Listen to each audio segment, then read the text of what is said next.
Okay, so it's definitely time to make an update on analysis that we had made on USD Mexican peso. Now, if you remember, what did we say? We said, first of all, from a weekly perspective, we had a market that created this huge movement to the upside, very strong impulsive phase. Then the market showed a clear deceleration with a consolidation pattern from a daily perspective, as I will now show you, and as I had already shown you in the previous analysis.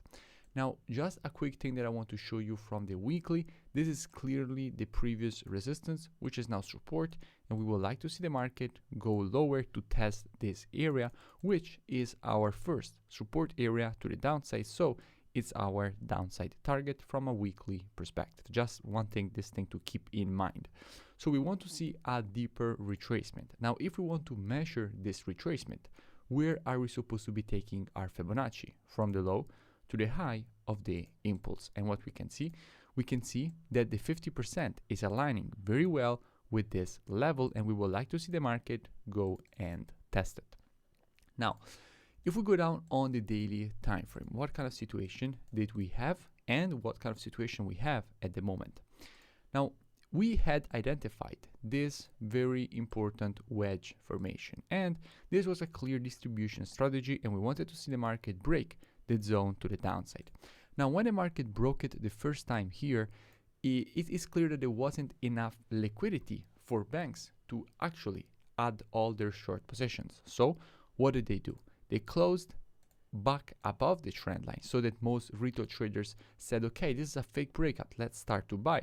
But then the market closed back below, went for a retest of the level, and the market started the real push to the downside. But anyway, it was clear that we didn't want to see the market go higher. Why? Because we first needed a proper retracement. The market is clearly overextended from a weekly perspective.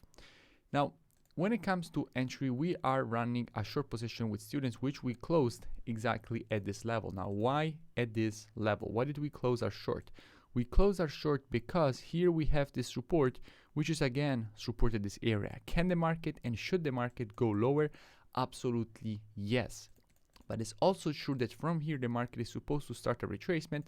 Today is Friday, and we just decided to close our position, and after the retracement be looking for another possible short to the downside target, which is exactly the point of making this video. I want to show you how you can be looking for another capitalizing opportunity on this pair if you haven't already capitalized on this first move to the downside with us. Now, first of all, let's go and see what kind of situation we have at the moment from a COT perspective. So what hedge funds are doing at the moment on the US dollar. So let's get our COT data and see what we have from a USD perspective.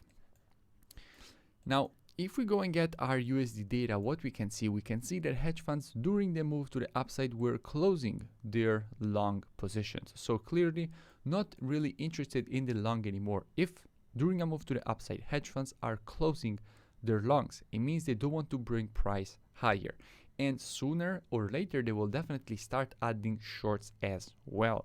So we could expect that they at some point they would add their actual shorts in the market to make a move to the downside, which is exactly what we have seen. Now, we still want to see a USD Mexican peso go even lower. We still want to see a USD Mexican peso go even lower, and how we will be approaching it at the moment with students. As you know, we're already out of the trade for a nice 1 to 3 risk to reward. We know that here it was a level from which the market should start a retracement, and it seems that like the market actually did start the retracement, which is perfect.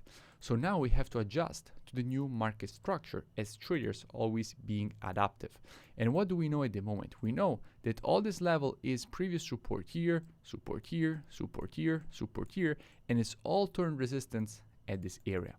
Now, if the market will manage to pull back inside of this area, it will create a perfect confluence of resistance to be monitoring, because we will also have the confluence of the Fibonacci level taken from the high to the low. So at 0.32 and 50% Fibonacci levels lining up perfectly with this daily resistance and the possibility to create this impulse correction and impulse pattern to the downside. So what we will be doing with students if the market will pull back inside of this area, then we will be monitoring price action from a 4-hour perspective, waiting for the market to provide to us one of our valid entries. And if the market will provide to us one of our valid entries, then we will be taking a nice short with a very good risk to reward and good probabilities for a nice move to the downside. So first, wait for the market to reach this area. Then, if the market from a 4-hour perspective is just continuous to push to the upside, obviously don't short, because the market has higher probabilities of breaking that zone.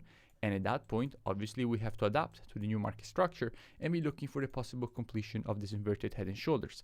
But if the market, when it will reach this area, it will shift from a bullish market to a bearish market and provide to us one of our valid entries, then we will be definitely taking this short with a good risk to reward and good probabilities for the move to the downside. So definitely an area that I suggest you to watch.